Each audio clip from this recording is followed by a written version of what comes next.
Okay, now I'm going to demonstrate to you the use of cling film to create a beautiful texture on your paper. And I think you can have a general idea in your mind what you want to do. But don't get a photograph and think, I'm going to do this in cling film, and try to manipulate the plastic too much. Just have a sort of a general idea where you want the light and where you want the horizon line, and then let the plastic do most of the work for you. You can make really beautiful pictures with this method, and let me show you how to do it. I have a paper. I think it's Arches. It's not the very rough one, it's the knot. So it's got a certain amount of texture, but not very rough, and I've already given it a wash of raw sienna so that it has warmth. And I think this time we'll do it vertically, just for something different.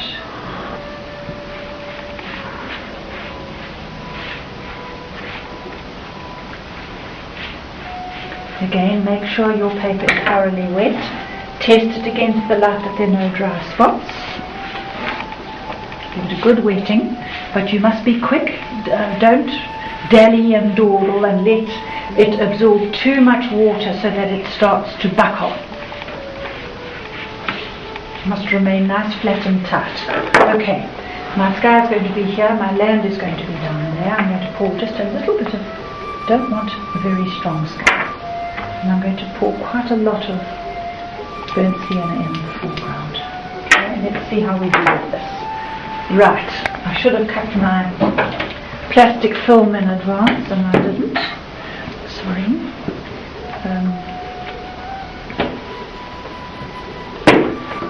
Oh dear me, I'm going to come to grief here. Right, here's the plastic film for the top half. And I'm placing it down into the water on the paper. Okay. You've got lots of time to do this because the film prevents the water drying, so there's a lot of time. You get another piece for the bottom.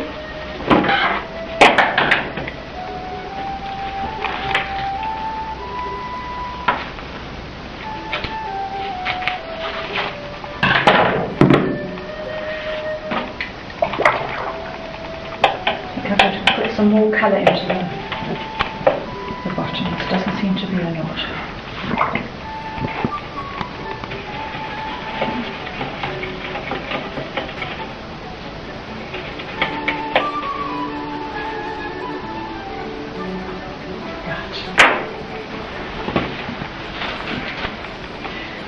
It's important that your plastic film goes all the way across your paper and well out over the edges.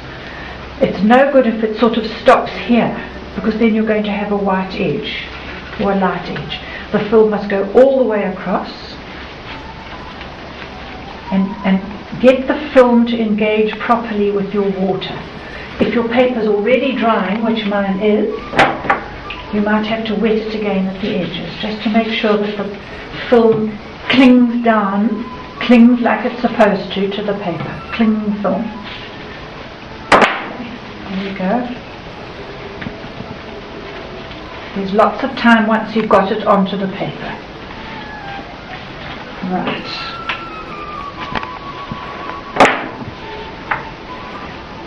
Now the fun part. Now you sort of picture the sky how you want it to be. It's quite nice to try and get a little bit of movement into the sky. So I quite like to do a diagonal texture into the sky. I don't seem to have quite enough paint in here. Also, it's a little bit on the dark side. But you can lift up your the edge and drop more paint in and let it run. And if you don't like the shapes that you're getting, you can pull your plastic film until you get something that you like. I'm trying to get a sort of a windswept diagonal look to the sky. And the paint will slowly run across, and it will run fast down the little pleats, which is going to help us a lot in the foreground, but not so much in the sky. You don't want too many lines in the sky. It's got to have a flatter sort of look, and I think that I'm going to need a little bit more colour over on this side, which I'm just going to pop in with my brush, lifting up here and just popping in a little bit of soft colour there. There we go.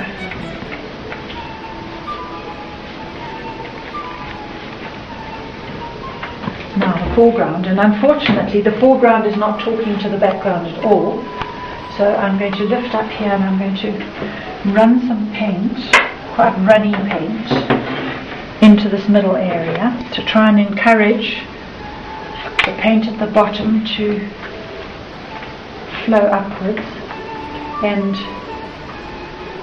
meet the sky wash to some extent. There we go, look.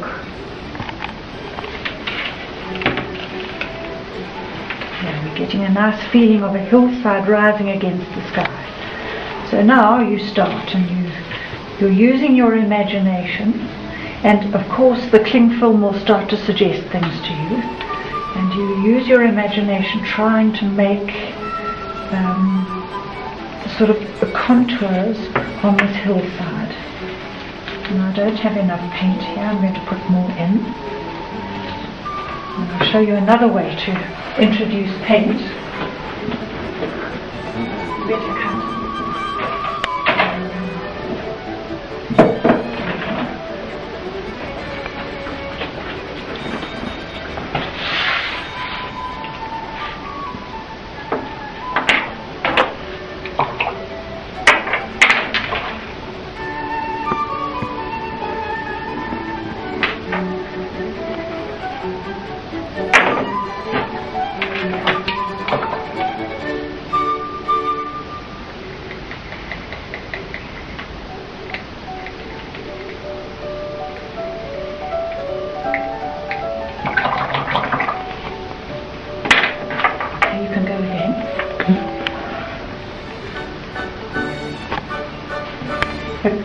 A good way to introduce extra colour if you're a little bit short of paint is to use a syringe. You can use a syringe even with a needle on. Sometimes you get sort of bubbles in the cling film, and the needle can actually pierce the bubble, and you can inject paint into the bubble so that you can keep it quite localized. But here I feel as though my paint is not interacting with the format edge sufficiently, so I'm going to inject, this is rather blocked, I'm going to inject a little bit of paint into at the corners, and then watch how it will run down. It will run down the creases and suggest the planes of the landscape in the foreground. You can play for hours like this, injecting paint and injecting water and getting different effects and more impact into certain areas. Now it's looking too weak in this intermediate area, so perhaps I'll inject a little bit more, but I don't want it very strong here. I'm making my paint a little weaker, pulling it up with my syringe, and I'm going to pop it in here and see if it will help me. There we go. Let it run down the contours. Lovely. Let it run down the contours. And turn it back and let it unify with what's here. Then, if you decide you don't like what you've got, you can, with your fingers, you can change everything. You can scrunch up, especially here in the foreground, if you want to suggest rocks. You can scrunch up your plastic film put more paint in, and just keep moving the cling film until you get a pattern that you like.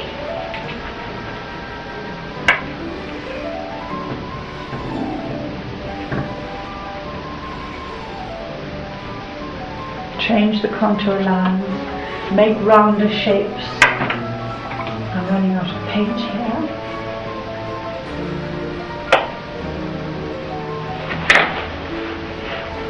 I quite like this little bit of white down here at the bottom. I don't think I'm going to do any more down here.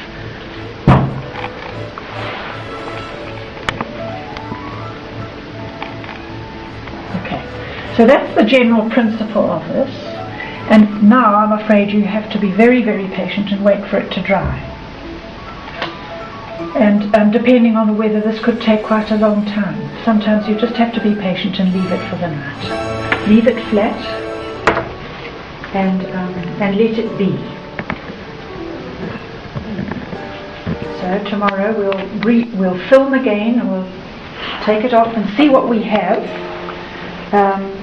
And then, of course, you can work back into it,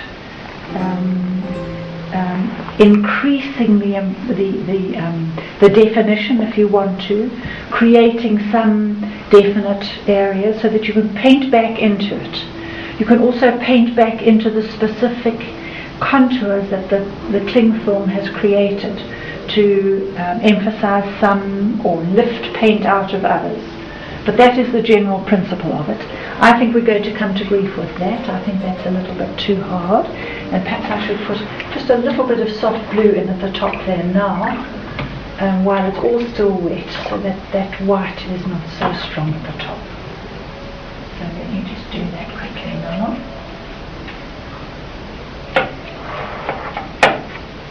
I'm just going to put it in with the brush and hope that there's enough water still on the, there we go.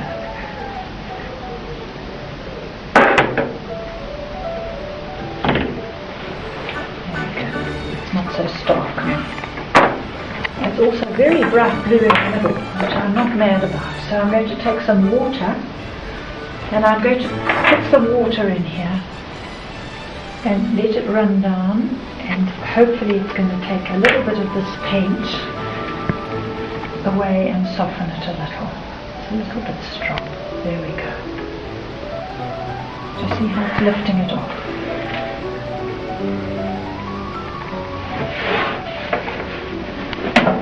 Here comes the excess paint. Just gently.